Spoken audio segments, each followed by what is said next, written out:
السلام علیکم ورحمۃ اللہ وبرکاتہ۔ بسم اللہ الرحمن الرحیم والصلاة والسلام علی رسولہ الکریم، اما بعد۔ خواتین و حضرات، حالات حاضرہ پر مشتمل پروگرام اسلام کے مطابق کے ساتھ خلیق الرحمن آپ سے مخاطب ہے۔ آج کی اس نشست میں ہم بات کریں گے راہ اعتدال پر، کہ ہمیں اپنے اصولی مسائل میں بھی اور فروعی مسائل میں بھی، بنیادی مسائل میں بھی اور غیر بنیادی مسائل میں بھی حد اعتدال پہ رہنا ہے۔ شریعت کا مزاج حد اعتدال سے باہر نکلنے والوں کو پسند نہیں کرتا۔ آج یہ ضرورت مجھے اس لیے محسوس ہوئی کہ آپ نے دیکھ لیا پوری دنیا میں خبر گرم ہے، سرگرم ہے کہ سعودی حکومت نے تبلیغی جماعت کی سرگرمیوں پر پابندی لگا دی۔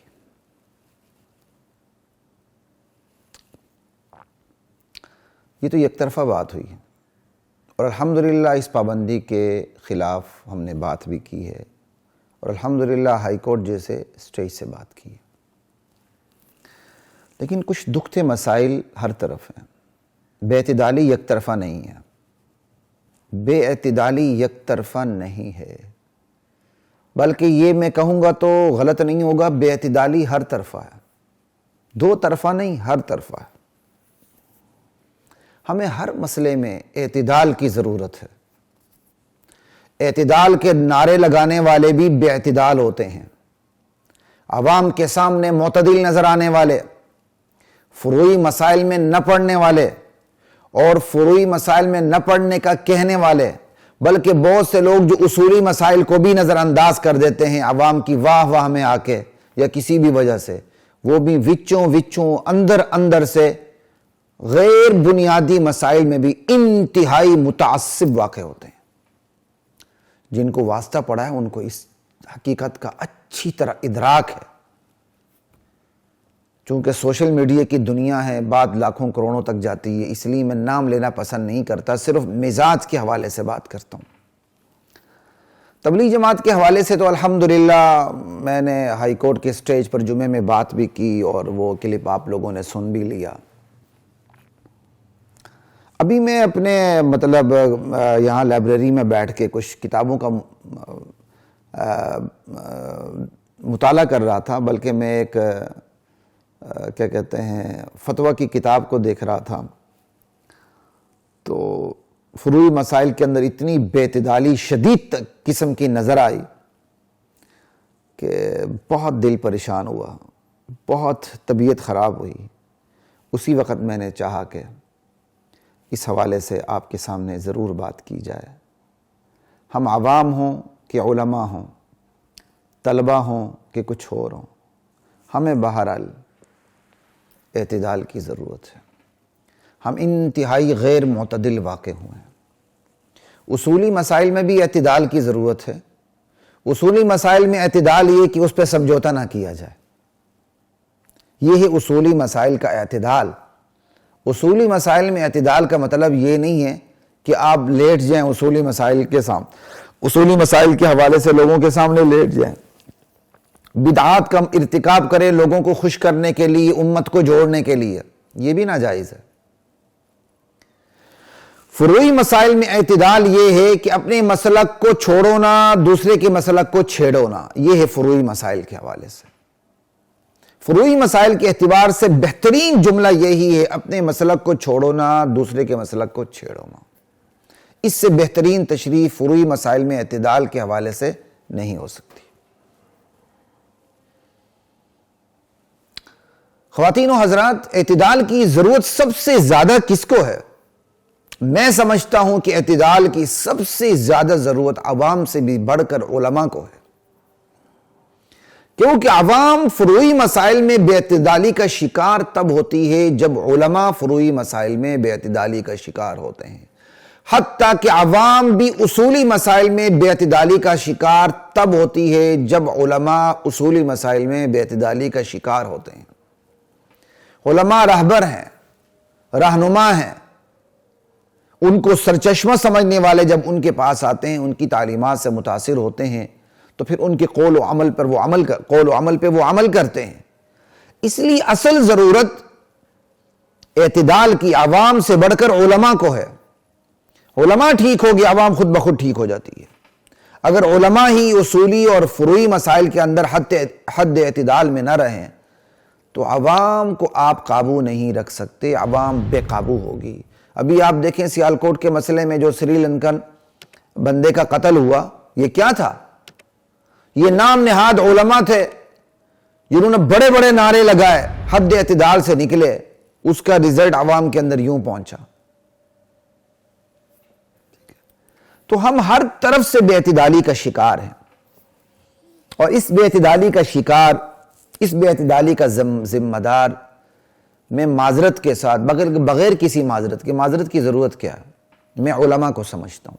یہ علماء بے اعتدالی کے ذمہ دار ہیں۔ جو انہوں نے پڑھا ہوتا ہے، لکیر کے فقیر ہوتے ہیں، جس سرچشمے سے انہوں نے فیض لیا ہوتا ہے اس سرچشمے کو یہ حرف آخر سمجھ لیتے ہیں۔ پھر جب عوام میں جاتے ہیں تو وہ اپنے ہی سرچشمے کو حرف آخر بتاتے ہیں، خبردار یہ ہے صرف ہدایت کی کشتی، اس سے باہر نکلے تم گمراہ ہو گئے۔ نہ تم نے ہمارے پیر کو چھوڑنا، نہ تم نے ہماری سیاسی یا مذہبی جماعت کو چھوڑنا ہے، اس سے نکلے تم گمراہ ہوگے، تم معتزلہ ہوگے، تم یہ ہوگے، تم وہ ہوگے، تم حیاتی ہوگے، تم مماتی ہوگے، تم سمائی ہوگے، تم غیر سمائی ہوگے، تم مدنی ہوگے، تم تھانوی ہوگے، تم فضل الرحمان گروپ کے ہوگے، تم سمیع الحق شہید گروپ کے ہوگے، تم فلاں کے ہوگے، تم سپاہ کے ہوگے، تم لشکر کے ہوگے،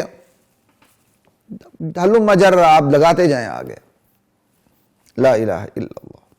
بات یہ ہے علماء جس سرچشمے سے فائدہ اٹھاتے ہیں تو ان میں ایک بہت بڑی تعداد اپنے سرچشمے کو حرف آخر سمجھ لیتی ہے۔ بڑا دکھ ہوتا ہے جب میں سوشل میڈیا پہ فروعی مسائل کے اندر کبڈی کھیلتے ہوئے مولویوں کو دیکھتا ہوں، حیات ممات کے اوپر سرگرم ہوتے ہیں ہر طرف سے۔ بس ایک ٹول ہاتھ میں آ چکا ہے نا سوشل میڈیا، اپنا درشن کروائیں، کلپ بنائیں، ایک دوسرے پر تکفیر کا بازار گرم رکھیں، اور کفار تمام کے تمام بڑے ٹھنڈے دل کے ساتھ ہمارا تماشا دیکھیں۔ آج جو تبلیغی جماعت کے ساتھ ہوا ہے سرگرمیوں کے حوالے سے سعودیہ میں، یہ کوئی یک طرفہ نہیں ہے، یہ دو بڑے مزاج کی نشاندہی کرتی ہے۔ یہ چیز برصغیر پاک و ہند کے علماء کا اپنا ایک مزاج ہے، عرب کے علماء کا اپنا ایک مزاج ہے۔ عرب کے علماء میں عمومی طور پر تصوف کا رنگ غالب نہیں ہے۔ ہندوستان کے علماء میں بڑے بڑے مفسر ہوں گے، بڑے بڑے محقق ہوں گے، ان پر ایک تصوف کا رنگ غالب ہوتا ہے۔ پھر تصوف جو ہے اس کی بھی دو قسمیں ہیں، کہتے ہیں نا گڈ طالبان اور بیڈ طالبان، بس یہی سمجھیں، گڈ تصوف اور بیڈ تصوف۔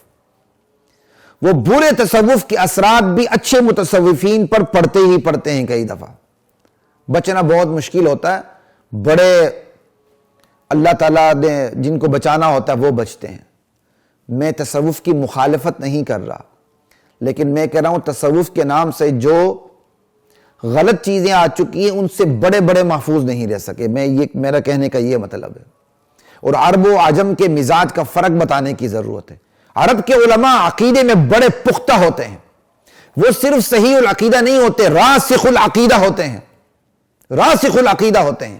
وہ عقیدے میں معمولی کجی کمی برداشت کرنے کے لیے عمومی طور پر تیار نہیں ہوتے، بلکہ میں تو کہتا ہوں عرب کے عوام ہمارے علماء سے زیادہ موحد ہوتے ہیں عمومی طور پر۔ ہر ایک کی بات نہیں کر رہا، کہیں مجھ پر فتویٰ نہ لگا دیجیے گا۔ ہمارے ہاں تو بہت بڑی تعداد صحیح العقیدہ بھی ہو تو کم سے کم راسخ العقیدہ نہیں ہوتی، عقیدے کی مضبوطی ان کے اندر نہیں ہوتی۔ یہ عرب و عجم کا ایک مزاج بتا رہا ہوں، لیکن عرب و عجم کے مزاج کا یہ مطلب نہیں عرب اٹھ کے عجم پہ فتوے لگائیں، عجم اٹھ کے عربوں پر فتوے لگائیں۔ بس یہ کہنے کی میری ضرورت، جو میں کہنا چاہ رہا ہوں وہ یہ ہے، یہ مزاج کا ایک فرق ہے۔ یہاں صوفیانہ رنگ عام طور پر 100 سال پیچھے چلے جائیں، 50 سال پیچھے چلے جائیں، آپ کو صوفیانہ رنگ بھی غالب نظر آئے گا۔ اب اس کے نتائج یہ ہوتے ہیں کہ مزاج کا ایک اختلاف سامنے آتا ہے، اس کے نتیجے میں ہم آرام سے بیٹھ کر ایک دوسرے پر فتویٰ صادر کر رہے ہوتے ہیں۔ اگر ہم نے اس کی ایک آسان ترین مثال دیکھنی ہو تو آپ یہ دیکھیں، کچھ عرصہ پہلے تک شافعی حنفی مالکی مناظرے کے بازار گرم ہوتے تھے، بلکہ شافعی حنفی تو حد سے زیادہ جنگ و جدل کے بازار گرم ہوتے تھے مناظرے کے۔ کیا مناظرہ جی؟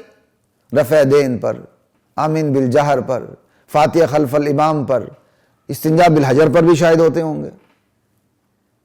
اور آج بھی آپ دیکھیں کہ تدریس کے دوران انہی اسباق پہ سب سے زیادہ زور ہوتا ہے۔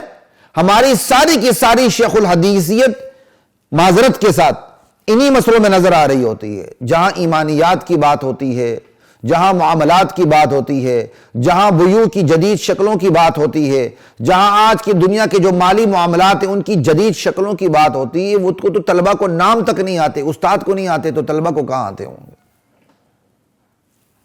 لا الہ الا اللہ۔ استادوں کو فروعی مسائل سے چھٹکارا ملے تو اس طرف آئیں۔